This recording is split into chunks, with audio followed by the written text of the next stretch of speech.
शामली विधायक प्रसन्न चौधरी ने संसद में दानिश अली के खिलाफ अशोभनीय बयान को दुर्भाग्यपूर्ण बताया।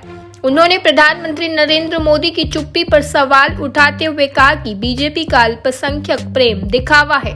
किसानों का मुद्दा उठाते हुए रालोद विधायक ने कहा कि आजादी के 75 वर्षों बाद भी हक मांगने के लिए सड़कों पर धरना प्रदर्शन करना पड़ता है। उन्होंने कहा कि शामली जनपद में किसानों का मील पर 500 करोड़ रुपए बकाया है। रालोद विधायक ने बताया कि उप मुख्यमंत्री केशव प्रसाद मौर्य शामली आए थे। उनके दौरे पर करीब 20 से 30 लाख रुपए खर्च हुए। उम्मीद थी कि उप मुख्यमंत्री शामली के किसानों की समस्याओं का समाधान करेंगे, गन्ना मूल्य बढ़ाने की घोषणा करेंगे, लेकिन उन्होंने कुछ भी नहीं कहा।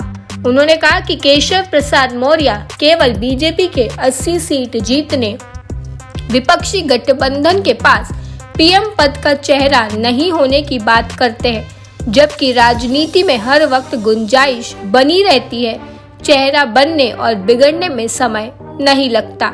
उन्होंने कहा कि बात होनी चाहिए थी शामली में ट्रॉमा सेंटर की। विधानसभा सत्र में शामली में ट्रॉमा सेंटर का प्रश्न पूछने पर उप मुख्यमंत्री ब्रिजेश पाठक ने आश्वासन दिया था, लेकिन कुछ नहीं हुआ। उन्होंने कहा कि कलेक्ट्रेट निर्माण के लिए धन जारी करने, कचहरी तैयार करने की बात होनी चाहिए थी, लेकिन ऐसा कुछ नहीं हुआ। उन्होंने कहा कि संसद भवन के उद्घाटन पर शुभ बातें होनी चाहिए थी, लेकिन बीजेपी सांसद ने नहीं बल्कि बीजेपी सरकार ने असली रूप दिखा दिया। सदन में असंवैधानिक भाषा के इस्तेमाल की कठोर निंदा होनी चाहिए।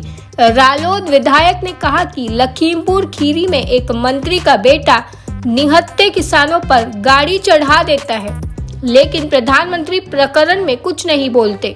आरोपी बेटे के पिता को मंत्रिमंडल से ही हटाया गया।